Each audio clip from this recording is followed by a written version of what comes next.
প্রত্যেকটা নামাজের রাকাতের মধ্যে সূরা ফাতিহা পড়তে হয় একমাত্র জানাজার নামাজ ছাড়া সূরা ফাতিহার মধ্যে আমরা বলে থাকি আলহামদুলিল্লাহি রাব্বিল আলামিন আলহামদুলিল্লাহি রাব্বিল আলামিন।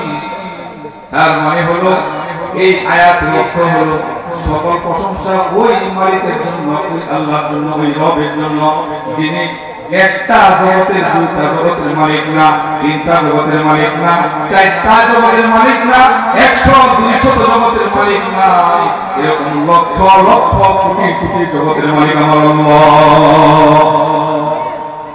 কোটি কোটি জগতের মালিক আমার আল্লাহ।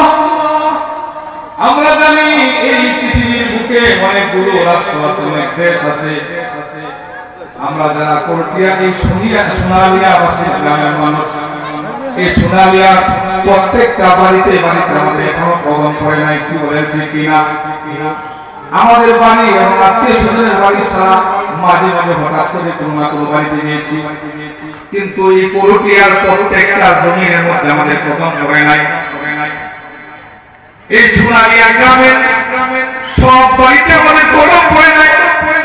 এই সোনালিয়ার তুলনায় কোরটিয়া অনেক বড়, আবার কোরটিয়ার তুলনায় টাঙ্গাইল অনেক বড়। কিনা বলেন? টাঙ্গাইলের তুলনায় ঢাকা কত বড়, ঢাকার তুলনায় সারা বাংলাদেশটা কত বড়, সারা বাংলাদেশের তুলনায় ইন্ডিয়া 25 গুণ বড়, আবার ইন্ডিয়ার তুলনায় কানাডা 150 গুণ বড়। এই বাংলাদেশের মতো 150 বাংলাদেশ একসাথে করলে কানাডার মতো সমান হবে। আবার রাশিয়া বাংলাদেশের মতো 200 গুণ বড়। বাংলাদেশের মতো 200টা দেশ একত্রিত করলে রাশিয়ার মতো সমান হবে ভাইরা। এরকম একটা দুইটা দেশ না, এরকম 200 উপরে রাষ্ট্র আছে সমস্ত পৃথিবীতে। আমরা কোন রবের সামনে দাঁড়াইলাম? আমরা কোন রবের কথাগুলো অমান্য করি? ভাই শুনি, যে রবকে মায়ের পেট থেকে পালতেছেন, আমরা নাপাক বীর্য দ্বারা সকলেই তৈরি। বাবা মায়ের মাধ্যমে আমরা দুনিয়াতে এসেছি, মায়ের পেটের মধ্যে এসেছি। এক ফুটা নাপাক বীর্য দ্বারা নাপাক আমাদেরকে পরিচয় দান করেছেন, আমাদেরকে মানুষ হিসাবে পরিচিত করেছেন আল্লাহ রাব্বুল আলামিন। সূরা দাহরের মধ্যে বলেন হাল আতা আলাল ইনসানি হিনুম মিনাদ দাহরি লাম ইয়াকুন শাইআম মাযকুরা। হে মানুষ, তোমরা সবাই মৃত ছিলা, তোমাদের কোনো পরিচয় ছিল না, তোমাদের কোনো পদ ছিল না, তোমাদের কোনো পদবি ছিল না, প্রতিষ্ঠান ছিল না। আমি আল্লাহ তোমাদেরকে পরিচয় দান করেছি, পদবি দান করেছি, সম্মানিত করেছি, ইজ্জত দিয়েছি আমি আল্লাহ। আবার 3.5 হাত বড়ি বানাইয়া এই নাপাক এক ফুটা বীর্য থেকে 3.5 হাত বড়ি আমি আল্লাহ তোমাদেরকে দিয়েছি। একটাও ভুল করি নাই। হাতের জায়গা হাত লাগাইছি, পায়ের জায়গা পা লাগাইছি, চোখের জায়গা চোখ লাগাইছি।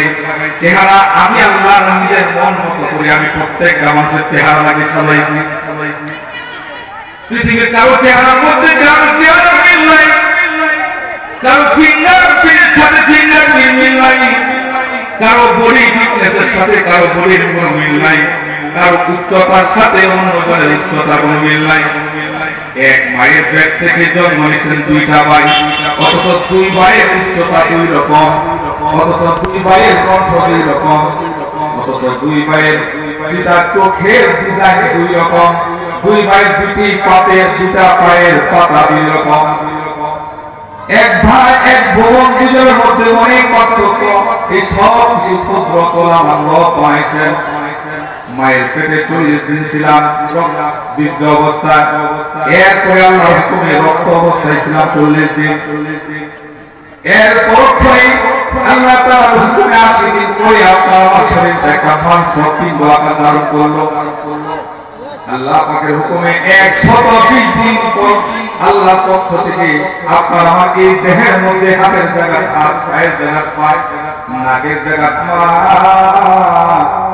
আয় আল্লাহ আমার সমস্ত শরীরের পরিমাণিয়া এই মায়ের পেটের মধ্যে আপনারা আমার দেহের মধ্যে রূহ ফিৎকা করে দিয়েছেন। রূহ দেওয়ার পরে আমাদের খাবারের প্রয়োজন হয়েছে। আমরা জানি মৃত ব্যক্তিদের কোনো খাবারের প্রয়োজন হয় না, কিন্তু জীবিত মানুষের খাবারের প্রয়োজন হয়। কথা বলেন ঠিক কিনা? ঠিক। কথা বলে কিন্তু আমার কথা হবে, কথা বলতে হবে, জবাব দিতে হবে।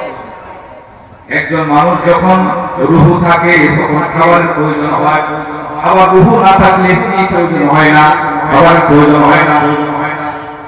মায়ের পেটে যখন 4 মাস আমরা 3 চিল্লা লাগাইলাম, তখন আমাদের ভিতরে আল্লাহর পক্ষ থেকে রূহ নামক আত্মা আসলো। এই রূহ আসার পরে আমরা জীবিত হইলাম। এই 4 মাস আমরা জীবিত ছিলাম না। আপনি